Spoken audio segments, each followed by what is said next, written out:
The Denver school leader shot during a pat-down says his colleagues should not still be doing them today. The governor and Democrats are dangling a cash reward of sorts if people vote their way in November. Migrants sleeping in a parking garage in Denver for days, waiting for someone, anyone, to help them settle into life here. Pickleball players are making some noise with the city, determined to keep playing the sport that neighbors say is too noisy. And Mile High has been turned into a dirty mess, perfect for monster trucks, and it turns out this dirt travels from place to place around the city. That's tonight on Next. This morning, like every school morning, some Denver public school students went through pat-downs because they might be carrying a weapon. This afternoon, a school dean shot during one of those pat-downs says that system must change. East High School Dean Wayne Mason is one of the 2 school administrators shot in March. Today, he spoke publicly for the first time since the shooting. He told our Kelly Rinke he believes that the district is asking school deans to do the impossible, to pat down students with little or no training on how to do it safely.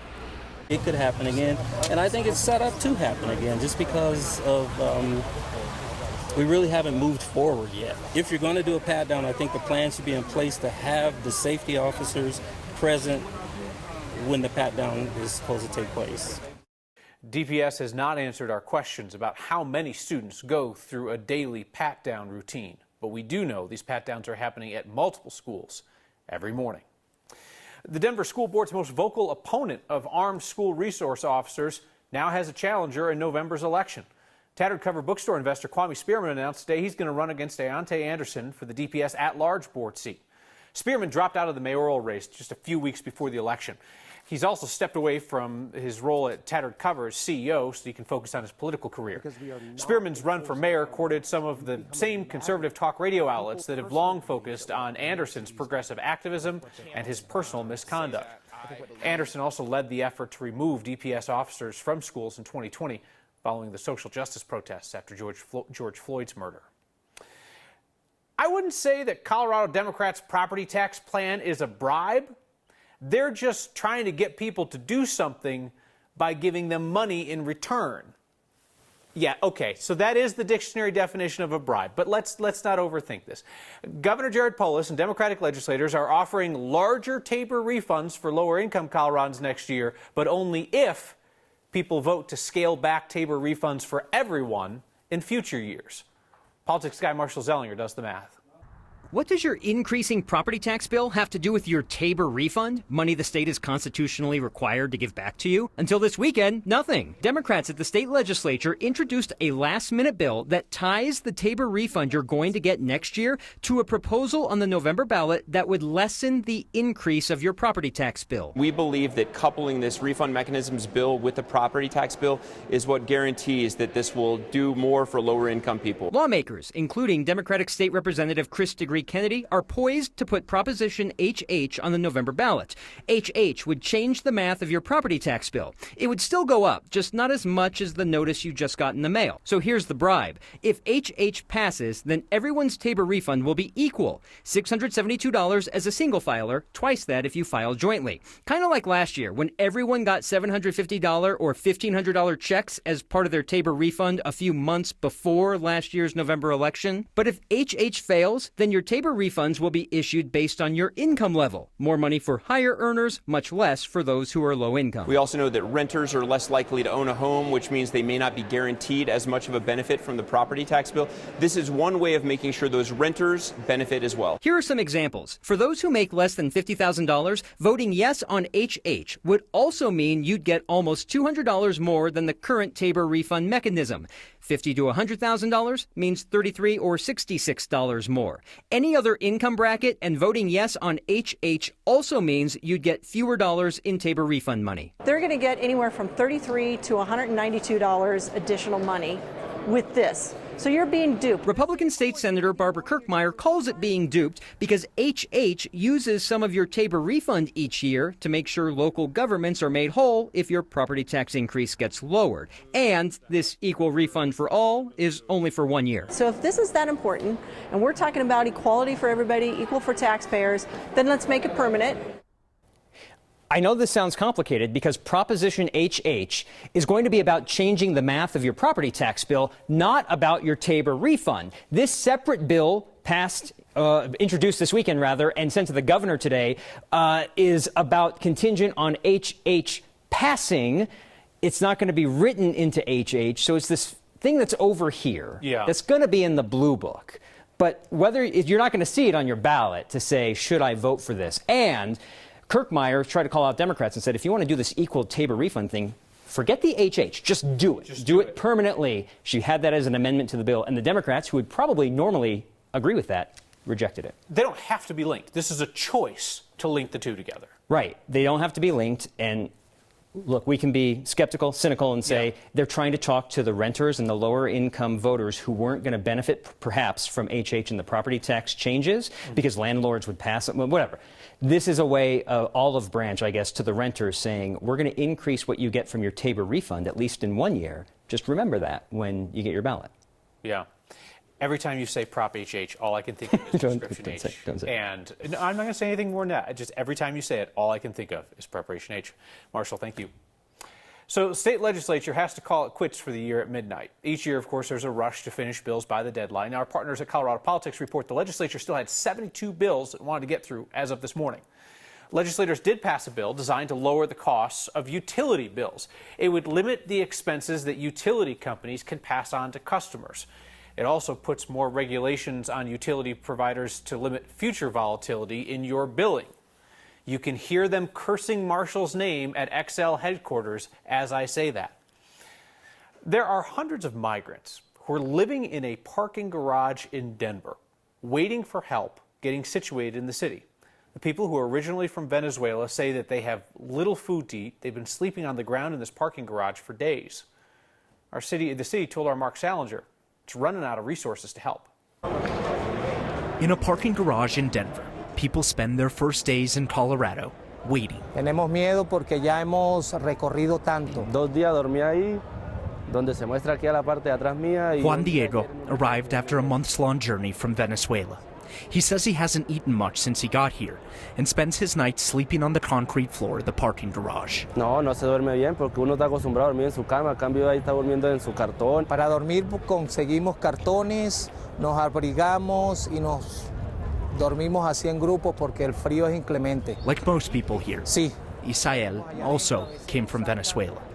Migrants arrived to the city's processing center in a parking garage downtown. The location has been open for months, usually seeing about 20 to 30 people a day for much of March and April. This week, the number of migrants arriving has grown to more than 200 people a day.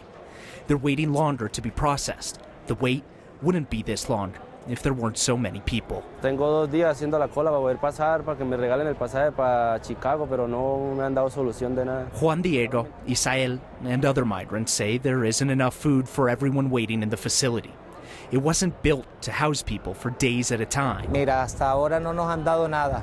Solamente vino alguien, nos dio una galletita y eso es lo que no hemos comido. The city says they're providing sandwiches and food here when they can. Other organizations are also working to deliver food. Most migrants here have already been in contact with immigration officials and are waiting for their papers or bus tickets to their next destination. Me siento impotente, triste, porque no era lo que esperábamos. Esperábamos que Estados Unidos nos abriera la puerta, nos apoyara. Denver says it doesn't have enough space or money to support the number of migrants arriving right now. Neither does the state. Y ahora estamos solos aquí, no sabemos qué hacer. So they wait in a parking garage for their name to be called. It's important to note that the city opened this facility as a processing center, not a shelter to house or feed migrants. People can leave the center and go to stay in a shelter or find food if they have connections or money. Because it's now taking so much longer to process everyone, migrants are sleeping in the parking garage in a space that wasn't meant to keep people here for days at a time, Kyle. Well, and as some of those guys told you, they don't intend to stay in Denver long term. They're just kind of passing through. This is the day, right, Mark, that the city is implementing the new rules, stricter rules on who can get into the city shelters. You have to be in the immigration system. You have to apply for asylum. You have to be known to the government before you can get into a Denver city shelter. Exactly. The city of Denver today said that they're following new federal guidelines that says that they will only provide shelter to people who have come in contact with immigration officials. The city has 4 shelters that are open right now, and they say they're almost all at capacity. Today, the governor and the mayor of Denver signed a letter to the federal government saying, we need more help come help us, please do something, give us more money. It was just last Thursday or Friday when we started to say it looked like there was going to be another surge of folks coming. Could the city accommodate it? And then it appears over the weekend at capacity. All right, Mark Salinger, thank you. So each Monday, we reserve a moment here for gratitude for what you did with last week's Word of Thanks microgiving campaign. Most recently, you raised $14,000 to help Mile High Youth Corps continue its work connecting young Coloradans with work in conservation, construction, and healthcare. They get a head start on a career and their GED, and communities get much-needed work done. You have now raised $10.8 million for Colorado's nonprofits through Word of Thanks. I welcome your ideas on who else needs our help. I read each and every email that comes into next at 9news.com. In a small town, instead of leaders governing, they're walking out on each other. Could happen again tonight. If anyone thought Denver's pickleball players were going to go quietly, they forgot this is a sport known for noisiness. I think none of us want controversy. We just want to get out and play pickleball. Now lawyers are getting involved. The dirt is piled up at Mile High, all ready for the monster truck show. You had a good question. Where's that dirt come from? Where does it go after the show? Turns out, this is some well-used dirt. Next.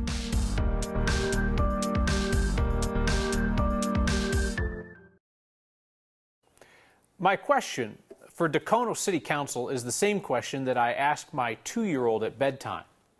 Are we going to do drama tonight?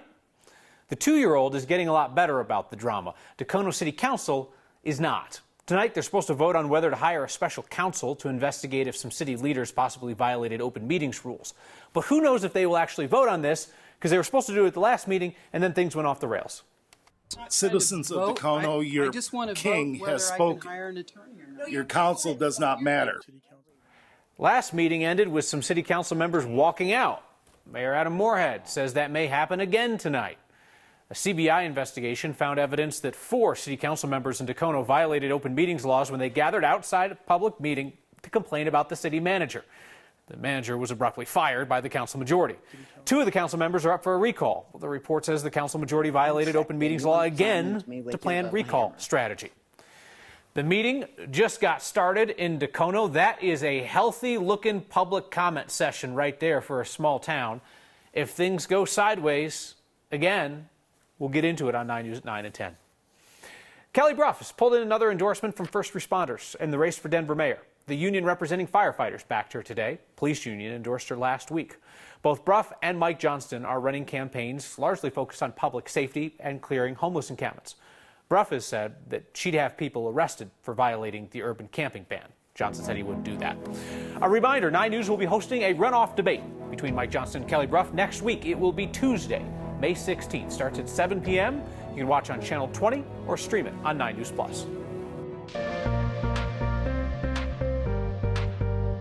Hey there, happy Monday. We started off the day with a bit of sunshine. Now the clouds quickly racing across the city, plus a couple of isolated thunderstorms. Nothing severe on deck for us tonight. We've been monitoring the northeastern plains around Akron and Ray. A bit of a light show, but these are going to be moving out within the next couple of hours. You'll notice by about 10 o'clock, still perhaps a couple of quick showers. Everything clearing out by tomorrow morning, only to push back in by tomorrow afternoon. Really, the bullseye for trouble is going to be across the far northeastern corner of the state tomorrow.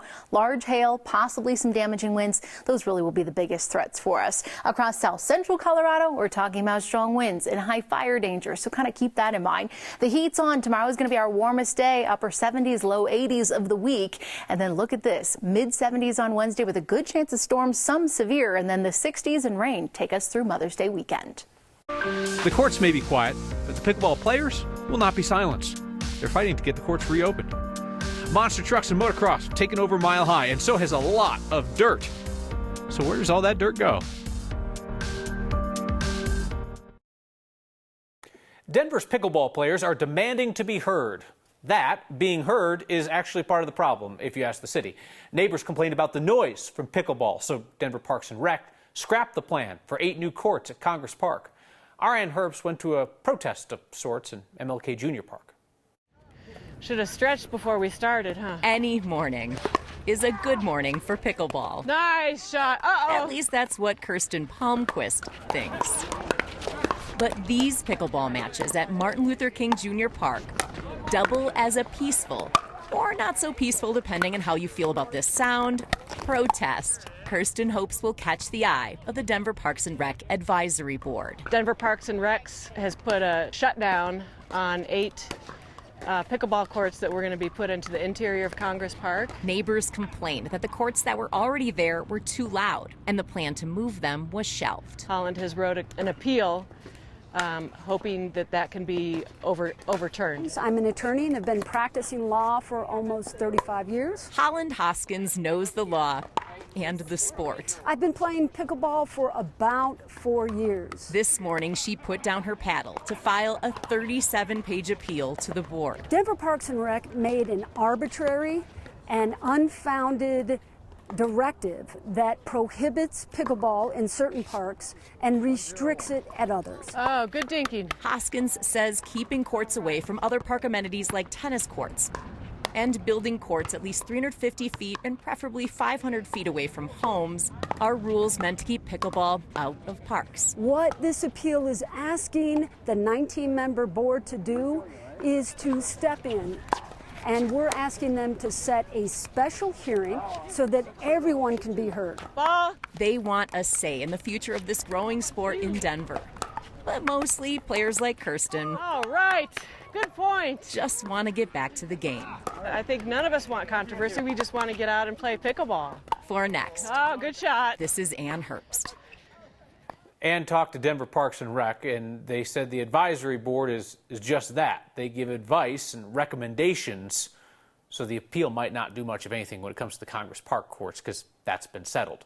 There is public comment, however, at the beginning of every meeting, and next one is Wednesday. So it looks like they're going to get an earful. Back with your next question about some well-used dirt in Denver, and your feedback next.